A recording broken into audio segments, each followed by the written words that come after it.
Muy buenas tardes, señoras, señores. Sean todos ustedes bienvenidos a este nuevo acto de la Real Academia de San Romualdo, acto singular en esta ocasión. No se limitará a ser una conferencia como hacemos normalmente, sino que será una lección magistral, musical, acerca de una obra de Beethoven. Yo creo que vamos a disfrutar de conferencia y de concierto, de las dos cosas. A continuación, la académica Yolanda Muñoz Rey dará lectura al acta de esta. La venia, señor presidente.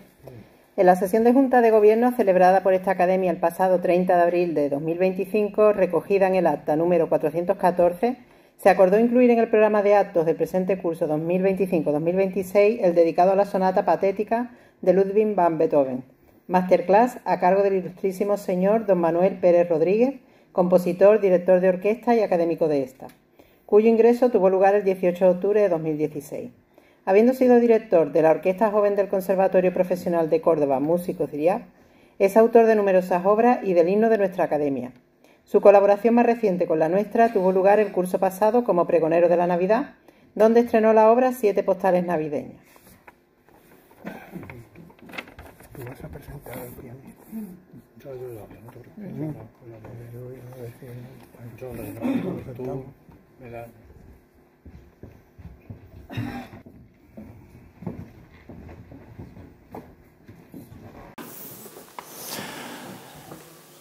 Ilustrísimo señor presidente de la Real Academia de San Romualdo, autoridades civiles y militares, compañeras y compañeros de la Academia. Hoy es un día especial porque es el día que conmemoramos la violencia contra la mujer. Y yo quisiera manifestar nuestra repulsa a esa violencia. Esa lacra no debería de existir en los tiempos que estamos. Dicho esto, comienzo. Este mes de noviembre es un mes que ha estado muy marcado por distintas actividades. La fiesta de Halloween, la fiesta de Todos los Santos, de difuntos, y a medida que el mes ha ido avanzando, pues las actividades musicales se han ido también desarrollando cada vez más en la ciudad y en toda España, dado la festividad de Santa Cecilia. Y nosotros, la Academia, pues ha visto bien que de una manera especial como es esta masterclass, también honremos a Santa Cecilia, no con un mero concierto, sino de una manera que podamos disfrutar la música intelectualmente. Por eso esta idea de la masterclass. Creo que hay por aquí algunos alumnos del Conservatorio de Cádiz, algún profesorado.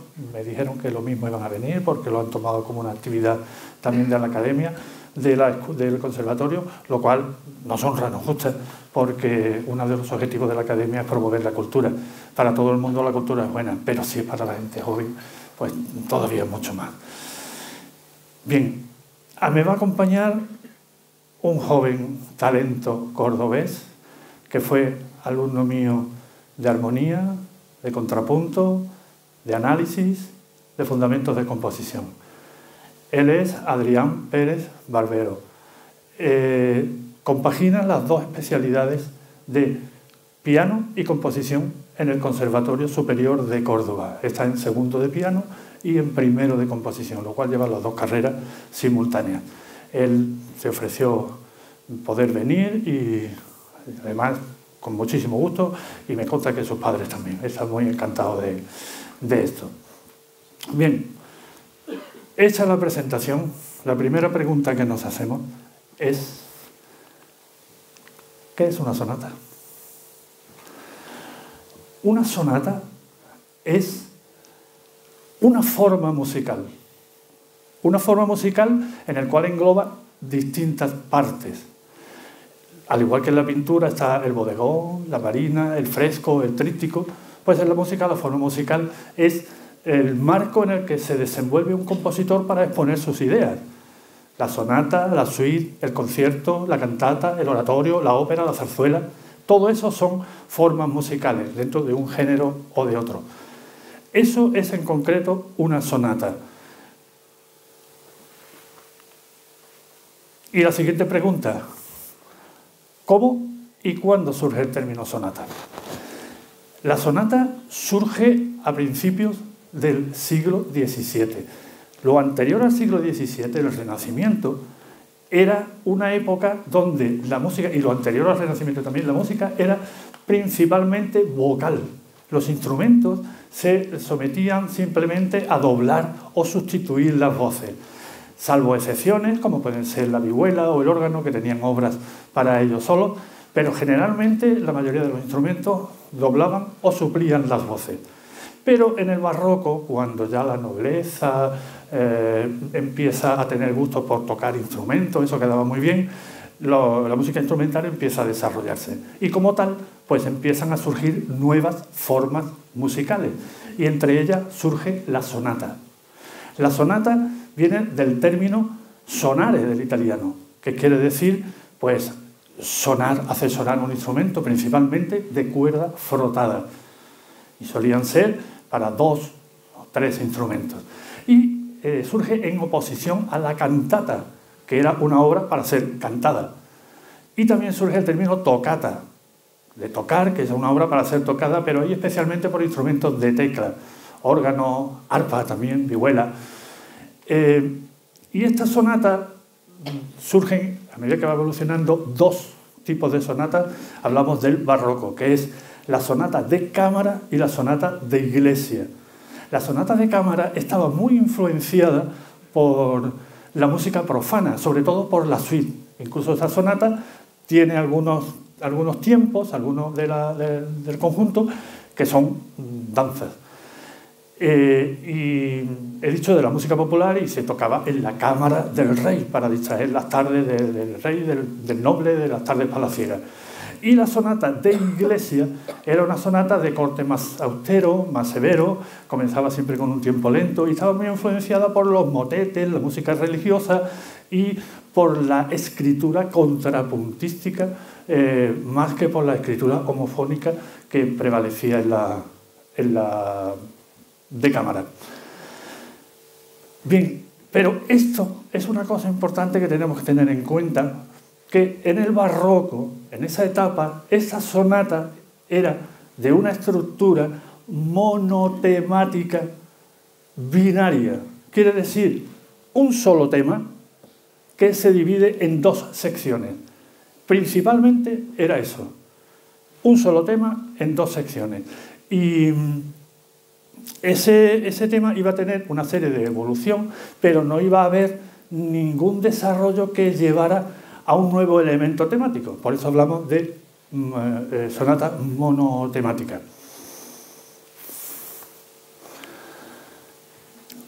¿Cómo evoluciona esta sonata? La sonata, cuando llega de las 3 etapas del barroco ya al barroco más tardío, nos metemos en el 1700, entre 1700 y 1750, va, como todo, va evolucionando.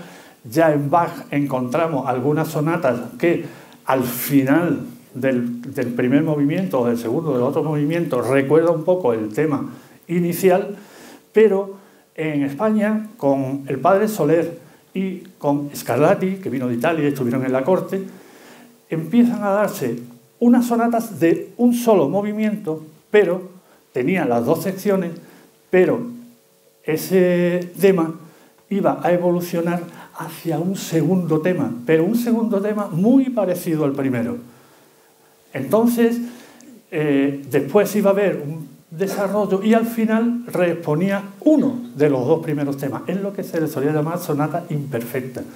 Ahí hay una evolución ya, una idea de dejar el monotematismo para introducir un bitematismo, pero aún seguían con temas muy parecidos, muy similares el uno al otro. Pero quien pone los jalones, quien da en su música todas las instrucciones para que surja la sonata de la cual va a beber Beethoven, las fuentes donde va a beber Beethoven, fue el hijo de Juan Sebastián Bach, Carl Felix Emanuel Bach.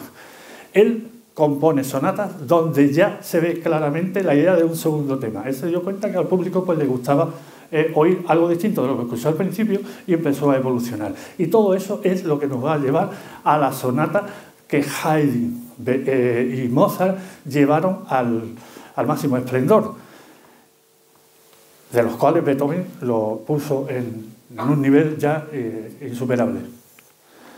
Y aquí tenemos esa estructura de la sonata clásica. La sonata clásica, en oposición a la sonata barroca, es una sonata ternaria, 3 partes, bitemática, con 2 temas. Esta es la estructura de la sonata, pero la sonata en su conjunto son varios tiempos. Vemos que expone un tema, que le vamos a llamar tema A, hay una transición que nos va a llevar a un segundo tema, opuesto al primer tema. Imaginemos que estamos en la iglesia mayor, yo en otras ocasiones he puesto este ejemplo, y queremos ir a la plaza del ayuntamiento. Podemos coger por la calle de las Cortes, como podemos coger por debajo de la iglesia mayor, hacer un rodeo, hasta llegar a la plaza del ayuntamiento. O podemos coger por la misma calle real. Bueno, pues ese tránsito que llevamos desde la iglesia mayor al ayuntamiento es el puente, es la transición de un tema hacia otro. Bien, y en el segundo tema se solían extender más. Luego hay una reelaboración de esos temas, como es la sección central, el desarrollo, luego entraremos en más detalle, y una reexposición otra vez del tema A, la transición más o menos distinta, y el tema B con algunas diferencias. Esa es la estructura de la sonata, el primer movimiento que va a influir en los demás movimientos de la sonata. El segundo movimiento de la sonata solía ser lento, tipo canción, tipo lied, adagio, donde había una gran relajación en ese movimiento. El tercero, el menos importante, sería un minueto en compás 3x4. ¿Por qué un minueto? La sonata evoluciona mucho de la suite. Y en la suite era una serie de danzas populares, menos una. El minueto, que era una danza cortesana, nace en la corte. Claro, si todo evoluciona porque la nobleza, la corte, le gusta mucho tocar instrumentos, promocionar todo eso, pues lo popular se va quedando de lado y se queda lo cortesano, que es el minuet. Pero dentro de la sonata es la menos importante. Hay muchas sonatas que no tienen el minuet. Es más, Beethoven el minuet lo sustituyó por el scherzo y empezó a darle mucha más importancia a ese tercer movimiento. Bien, y un cuarto movimiento, que es el ritmo ternario más vivo, que solía ser o bien una forma sonata como el primer movimiento, una estructura como el primer movimiento, o podía ser una forma rondó. Rondó viene de las canciones populares, viene de ronda, donde había un estribillo, una copla, un estribillo, una copla, es decir, un estribillo iba rondado por distintas coplas. Y ese último movimiento, pues ese esquema es el que generalmente solía utilizar Beethoven, pero con un avance que lo vamos a ver luego más adelante. Esto es principalmente la estructura de la sonata y de la cual esa fuente es de donde va a beber Beethoven.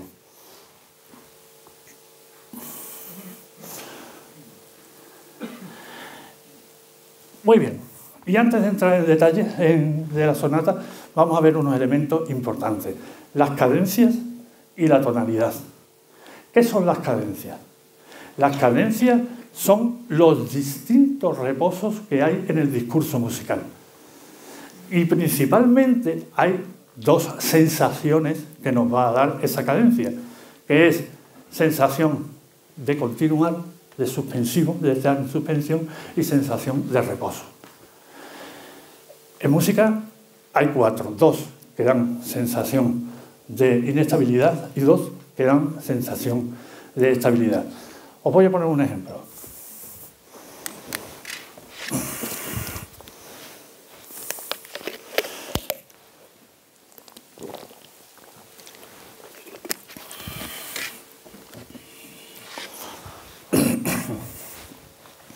Respecto a las cadencias, ¿van ustedes a asistir a la próxima actividad de la academia?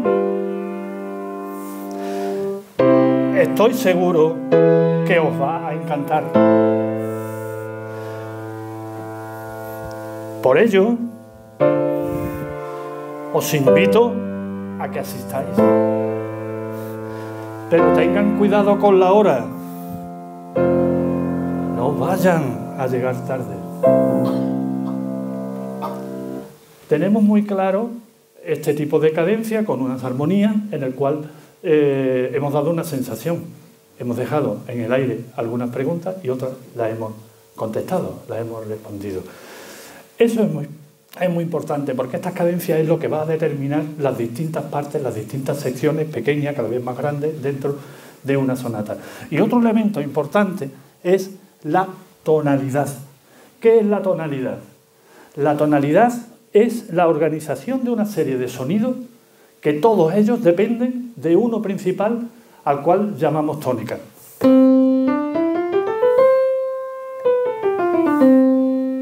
Aquí el sonido principal es esta nota. Todas las demás dependen de este. Es más, si no termino la escala, ¿qué ocurre?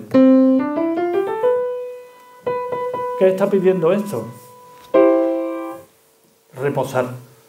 Entonces, sobre el sonido fundamental hay dos sonidos importantes por el fenómeno físico-armónico que dependen también de este principal, pero en importancia, digamos, en escalafón. La tónica es la principal, este es la dominante, un grado importante, y este es la subdominante. Esos cuatro, como en el escalafón, digamos, del ejército, ¿no? Oficiales, suboficiales y marinería, pues igual. Bien, esa tonalidad, como como es una organización de sonido, hay una distancia entre unos sonidos y otros. Si nosotros cogemos como base tonal cualquier otro sonido, en vez de este podemos coger este, perdón, ya tenemos otra organización con otra base tonal, o este. Tenemos otra base tonal. Pues eso es lo importante. Y esta tonalidad, que durante 300 años, incluso en la actualidad, ha estado vigente, perdón, no es ni más ni menos que una evolución también de los modos antiguos gregorianos, que se sintetizan en dos, que es una tonalidad bimodal, un tono que se puede manifestar en modo mayor o en modo menor. Modo mayor, modo menor, oigan la diferencia.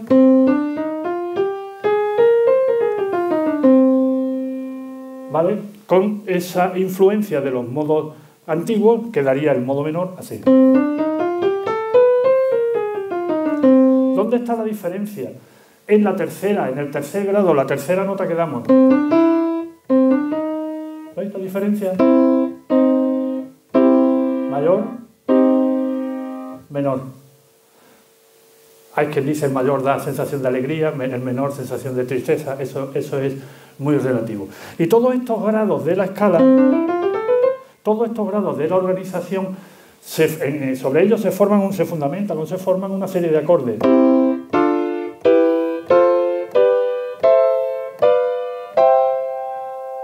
Y esos acordes que forman una armonía es súper importante para dar riqueza al contenido melódico, tanto en armonías como en tonalidades. Una obra larga, si está en una misma tonalidad, llega a cansar. Entonces, generalmente, la habilidad del compositor y la destreza está en ir pasando por distintas tonalidades y no quedarse en la misma. Y ahí ya hay que saber cómo hacerlo. Ya hay muchísima técnica, ¿no? En la composición, en la hora de tocar un instrumento, hay, digamos, que un 80% de técnica y un 20% de inspiración. En la composición ese 20% es excelso, pero el 80% es técnica.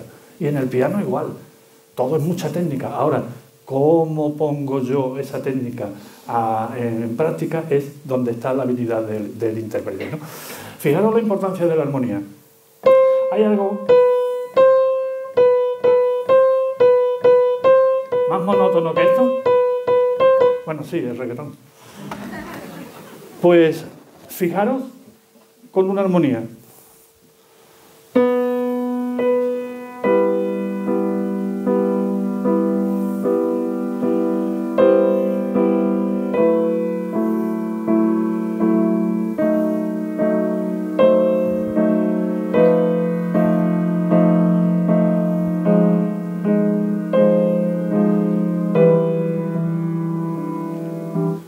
¿Habéis visto cómo jugando con una serie de armonías ya ya no es tan monótono?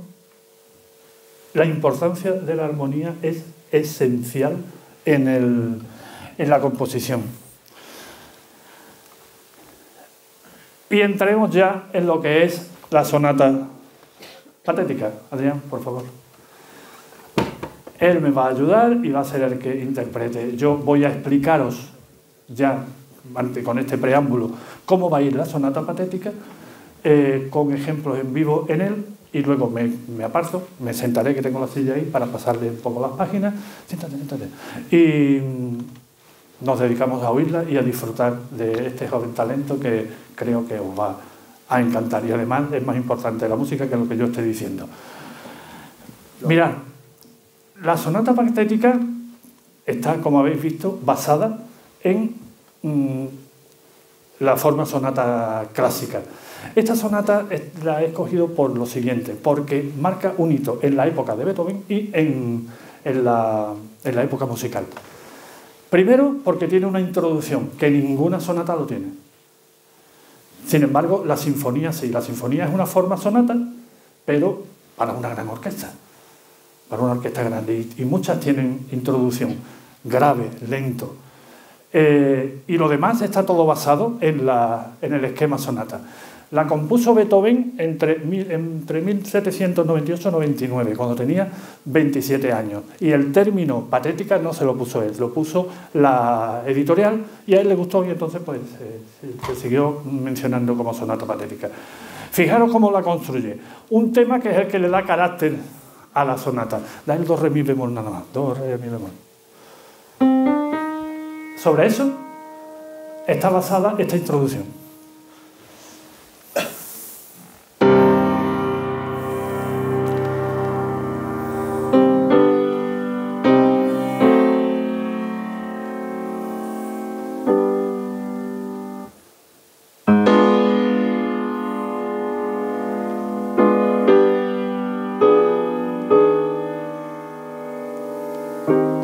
Bien, está en do menor, da ese carácter tristón, patético, pero, como dije antes, inmediatamente evoluciona. Ya aquí ha hecho unas cosas que se ha salido un poco de la tonalidad, con una serie de armonías que no están dentro de la propia tonalidad, pero lo importante es lo que viene ahora.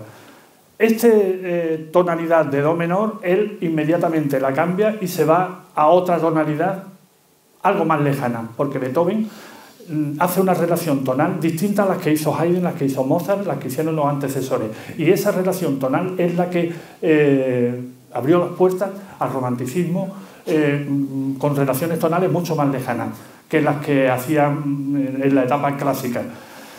Y es la segunda parte del mismo tema, en el cual ya lleva otro carácter, no con los acordes como ha hecho al principio, sino que ya los acordes van en un segundo estado, digamos, de acompañamiento. Coge el tema B, el tema en mi bemol.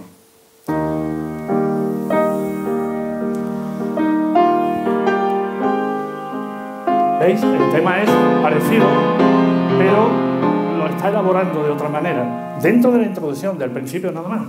Y esto lo va a terminar con una especie de cadencia, lo que llamamos una fermata, pero que viene ya del gregoriano incluso, y en el flamenco lo utilizamos mucho, que es el melisma. Un melisma es cuando deslizamos se desliza una vocal por distintas notas, ¿no?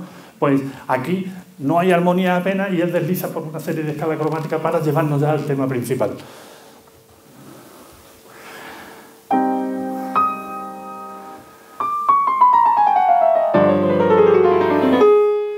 ¿Vale? Esto es lo que él utiliza como introducción. Y ya inmediatamente, a partir de ahí, nos va a meter el tema principal, el tema A.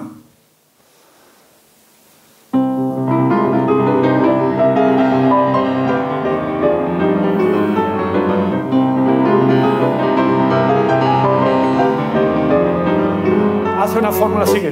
Hace una fórmula cadencial.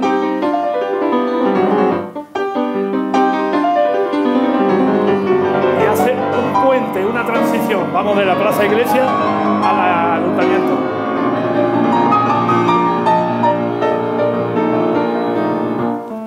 Nos reposa y ahora nos va a introducir el segundo tema, el tema B. Y este tema lo va a descomponer en 3 temas distintos. Y además la tonalidad es distinta. Inició el tema A con la tonalidad de Do menor y ahora el tema B inicia con la tonalidad de Mi bemol. El tono en el que antes cogió el motivo en la introducción, que fue el de Do menor a Mi bemol. Pero ahora ese Mi bemol, ese tema B, lo va a exponer primero en el modo menor, da el acorde de Mi bemol menor, y luego lo va a pasar a Mi bemol mayor. Ahí está la diferencia, márcale la tercera bien. ¿Veis la diferencia? Pues el primer tema va a estar en ese Mi bemol, el tema B, el tema B1, digamos, el tema B2 ya va a estar en mayor, el tema B3 va a estar también en Mi bemol mayor, y luego una pequeña coda en el cual nos va a recordar el tema A para volver a repetir. Fijaros que hay doble barra con 2 puntitos en lo que llamamos exposición, que eso siempre se vuelve a repetir. Con el tiempo desaparece, pero eso vuelve a repetir. Coge el tema primero.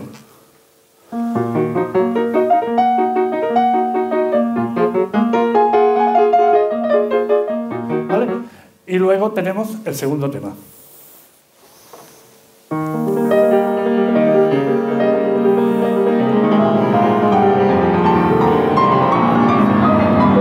Y luego un tercer tema, el cual sirve ya como coda de este B1, B2, B3, para presentarlo, hacer un recordatorio del tema inicial para volver a repetir.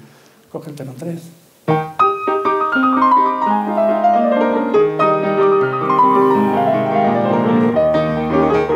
Ya está recordando para llevarnos otra vez.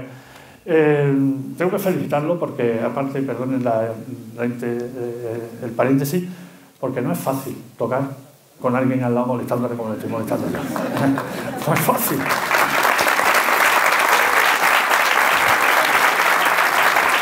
Bien, él luego lo va a repetir. Ahora ya está aclarado las distintas partes en el cual es, como decía antes, como si estuviéramos explicando un cuadro, pues exactamente igual.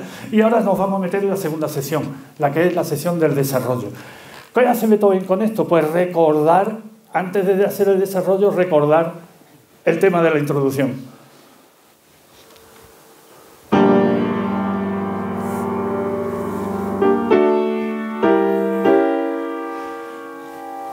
Pero ahora lo recuerda en otra tonalidad distinta, en el 5º grado del tono principal, Do, Re, Mi, Fa, Sol, en Sol menor.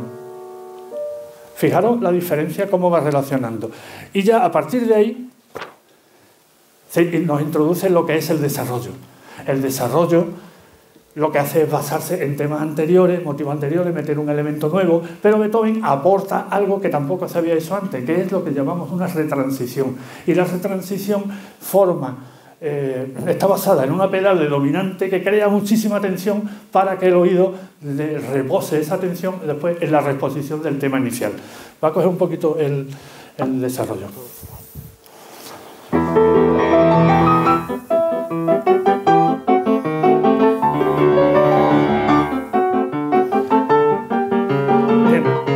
Esto presenta el tema.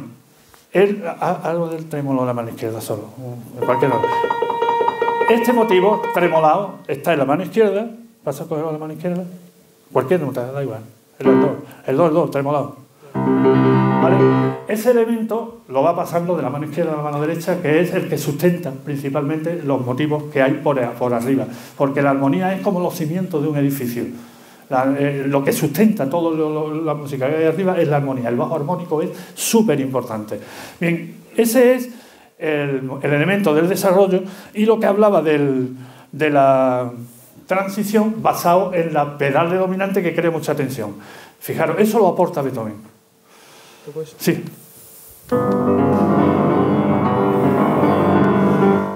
Sigue un poquito más.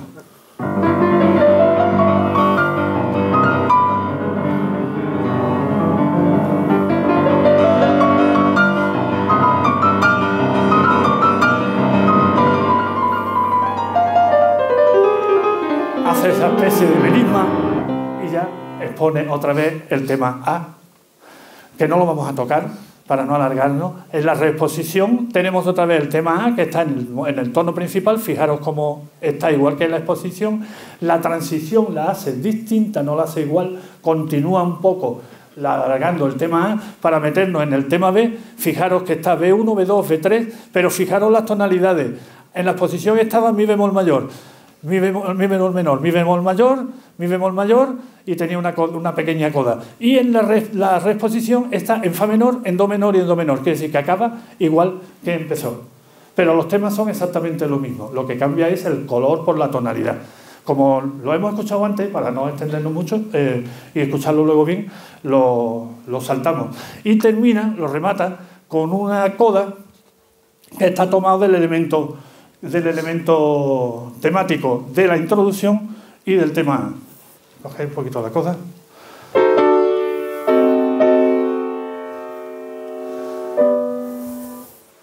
¿Vale? Ahí está en el tono de la dominante, no se ha puesto ahí, pero lo estoy viendo aquí, está en el tono de la dominante y luego ya recuerda.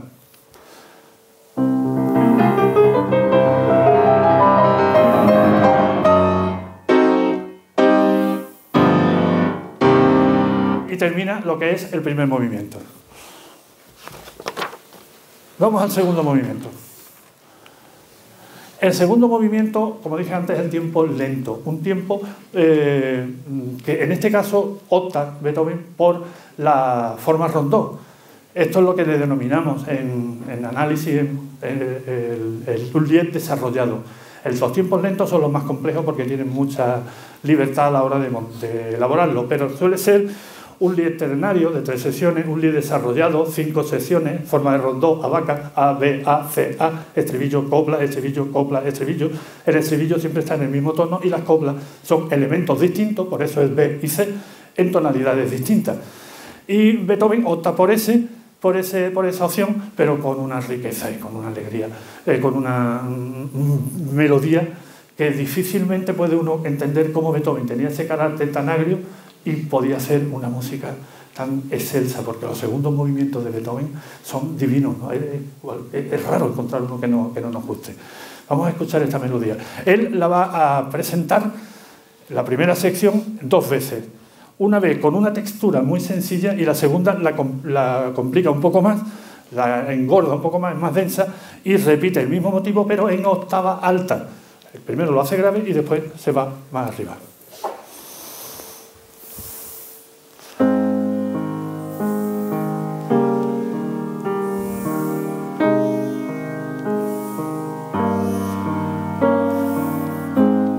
Luego lo va a repetir en octava alta.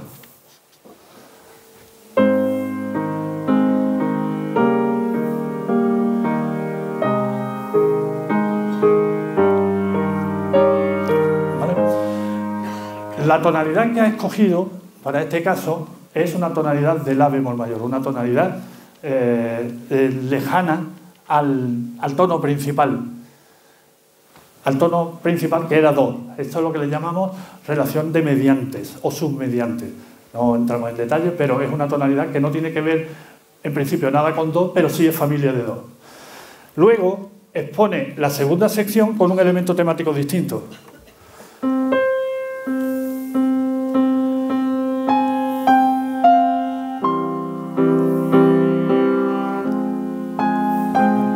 Y después de eso, que lo alarga más, vuelve a recordar el tema inicial, pero solamente la segunda parte del tema inicial, el segundo periodo, no el completo.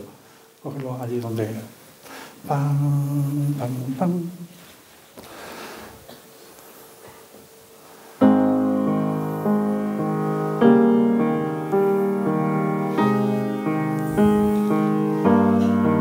¿Vale?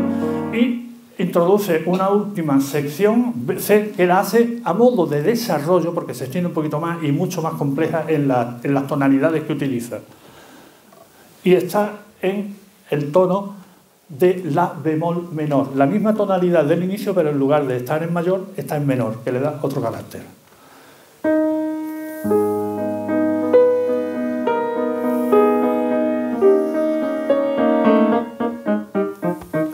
Y después de esto, que lo desarrolla y lo eleva, pues vuelve a repetir A, que no lo vamos a hacer, porque es lo mismo que antes, pero sí repite las dos secciones, A y A', los dos elementos en octava baja y en octava alta, para terminarlo con una coda. Esa no lo vamos a hacer, lo vamos a dejar para luego escucharlo. Y nos vamos al tercer movimiento. ¿Qué ocurre con este tercer movimiento? Porque es una fusión del rondó y de la forma sonata. Tiene la exposición, el desarrollo, la reposición y la coda, lo que hizo antes. Tema A, puente, tema B. Desarrollo, reposición, tema A, puente, tema B. ¿Pero qué hace Beethoven aquí? Lo arrima al rondó, y es lo que se llama el rondó sonata. El rondó simple es un rondó de 5 secciones, como dije antes. A, B, A, C, A. Estribillo, copla, y estribillo. Y ahora lo que hace Beethoven es ampliar el rondó a 7 secciones, que también lo había antes, A, B, A, C, A, D, A. No sé si está puesto por ahí. Sí, A, B, no está puesto, bueno, pero son 7 secciones, A, B, A, C, A, D de dedo, A. Y Beethoven lo que hace es que la D lo elimina y vuelve a meter otra vez B. Y lo que hace es acercar el rondó de 7 secciones a la forma sonata, en el cual tenemos la exposición A, que está en do menor, una transición, y el tema B, que está en mi bemol mayor, igual que antes en la exposición, pero lo descompone en B1, B2, B3, y al final introduce otra vez A. Al final, que antes en la exposición, en la forma sonata, no lo hacía. Entonces, en la exposición tenemos A, B y vuelta a A. Y termina. Luego, el desarrollo es un elemento nuevo. No es un elemento sacado de A y B como hizo en la exposición, sino es un elemento temático nuevo que no tiene nada que ver con lo anterior, aunque luego lo desarrolla y ya vamos introduciendo más cosas, y además también hay una retransición.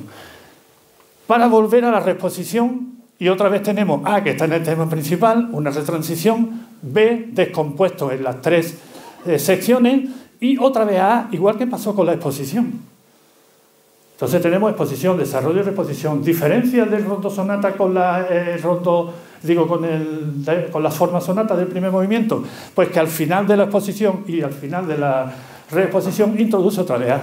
Y entonces lo acerca al rondó de 7 secciones. A, B, A, que es exposición. C, que es desarrollo. A, B, A, que es exposición, reexposición y una coda. Sustituye la D por una B y de esa forma lo acerca a la forma sonata. Eso va a servir muchísimo para todo lo que va a venir después. Son elementos que Beethoven aporta a las tonalidades, la estructura, la armonía, abriendo las puertas a un romanticismo. Y esta obra, pues, esta sonata ya es abrir las puertas a ese romanticismo. Recordamos un poquito estos elementos para que ya yo me calle y escuchemos. El tema inicial del rondó.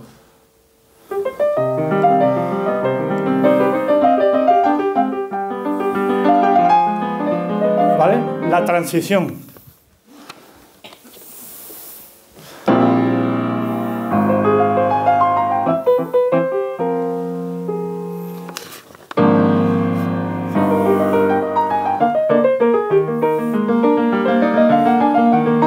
¿Vale? Después llega a un segundo tema B, que es muy distinto, muy vertical, acordes, nada más. ¿Dónde? Ahí.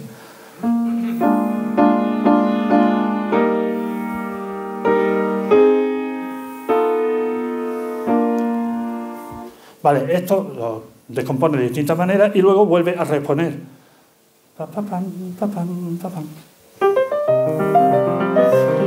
Y ahí termina lo que es la exposición. Y luego el desarrollo, oír cómo utiliza elementos muy parecidos, pero un elemento distinto. Fijaros, toca. Vale. Utiliza lo que llamamos en composición el elemento espejo. Si nosotros nos miramos en un espejo, la mano derecha aparece allí, no aparece aquí, aparece allí. Pues toca solamente la mano derecha. Intervalo que sube, toca la mano izquierda. Intervalo que baja. Quiere decir, un espejo es si hay un salto hacia arriba, el salto que la acompaña es hacia abajo. Si hay un salto hacia abajo, el salto que la acompaña es hacia arriba. Y así va siempre en oposición. Eso es lo que utiliza esa técnica, que es contrapuntística, es muy de Bach y demás, es lo que utiliza él aquí. Pero luego, cógelo de nuevo. Vale, luego lo repite, pero fijaros con la sabiduría de desplazar uno de ellos en el tiempo y lo hace sincopado. Lo que llamamos sincopado. Coge solo el de arriba. ¿Vale? Y combínalo con el de abajo. Fijaros cómo se contrapone. Cómo utiliza esos elementos contrapuestos unos con otros. Bien, y todo eso lo va desarrollando y llega también a lo que hablábamos, la retransición. Ya a partir de ese tema, como esta sección central la elabora como un desarrollo, pues entonces se extiende mucho más, pasa por otras tonalidades y demás, hasta llegar a la reexposición, que tampoco la vamos a repetir porque ya él lo ha hecho antes. Y hay una cosa importante antes de acabar, que es cómo relaciona Beethoven estos elementos, fijaros, para darle unidad a la obra. Toca otra vez el tema principal de esto. ¿Vale? Acordaros de eso. Pam, pam, pam, pam, pam, pam, pam, pam. Coge el primer tema de la... Ahí. No, perdón, el tema B. Ahí. ¿Vale? Pam, pam, pam, pam. ¿Y cómo era el otro? Pam, pam, pam, pam, pam, pam, pam, pam. Y este es exactamente igual. Y si nos vamos al inicio, a la introducción, pam, pam.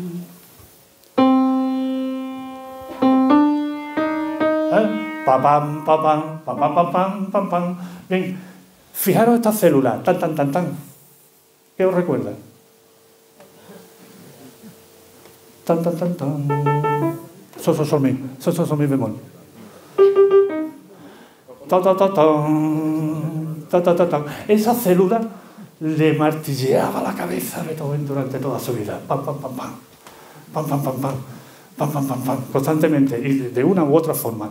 ¿Qué tiene importancia esto? Pues que elementos del tema inicial, del primer movimiento, del segundo movimiento, del tercer movimiento, elementos de eso, los elementos temáticos no se quedan en un solo tiempo, sino lo utiliza en los distintos tiempos de una manera cíclica y le da una unidad a toda la obra. Eso es otra cosa que aporta Beethoven, que en el romanticismo se va a desarrollar muchísimo, lo que es la sonata cíclica, y tenemos César Franck, que es el que mayor elabora la idea cíclica. También lo tenemos en Debussy, lo tenemos en... Si habéis escuchado, seguro que sí, la Sinfonía del Nuevo Mundo. Los temas aparecen por todos los movimientos, no se quedan en un solo movimiento. Y eso lo aportó ya Beethoven. Entonces, las tonalidades, la extensión de las obras, la sustitución del minué, utilizar la idea temática, todo eso es lo que abre Beethoven puertas para que surja el romanticismo. Bien, yo espero haberos abierto un poco la idea y ya me aparto y vamos a dejar que él se luzca, que para eso hemos venido. Muchas gracias por vuestra atención.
Sí, señor. Sí, señor.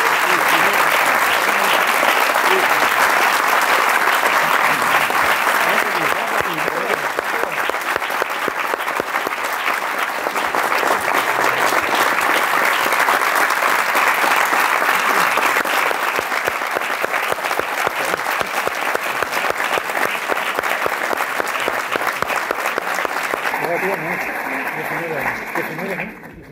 19 años. Bueno, yo no tengo palabras, es impresionante. Yo creo que hemos disfrutado de verdad, ¿eh? Manolo nos ha ayudado a comprender las obras, que siempre nos viene muy bien. Y luego este chico, Adrián, le auguro un porvenir maravilloso como solista de piano. Enhorabuena, enhorabuena. Ha sido, yo creo que de los mejores actos que hemos tenido nosotros aquí en la academia.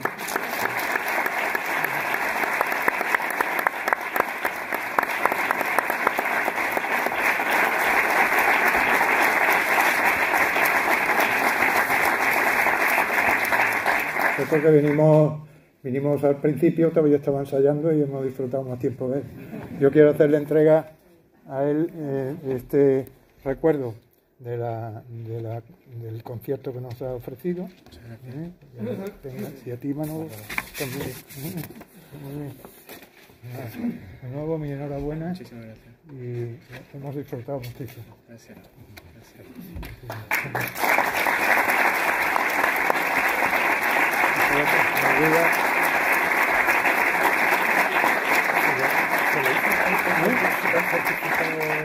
Sí, eso solo. No sé si lo tienen. Bueno, pues la Real Academia de San Romualdo agradece la presencia de las autoridades civiles y militares presentes en este acto, a nuestros compañeros académicos y a todos ustedes, señoras y señores. Muchísimas gracias por su presencia y les anuncio que el próximo acto será el 2 de diciembre, martes, con una conferencia titulada La Navidad en la obra de Ferrandiz. No sé si se acordarán, los más mayores y los más pequeños.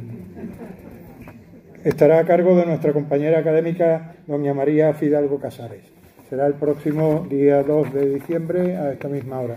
Están todos ustedes invitados. Y de nuevo dándole la enhorabuena a nuestro concertista y a nuestro conferenciante.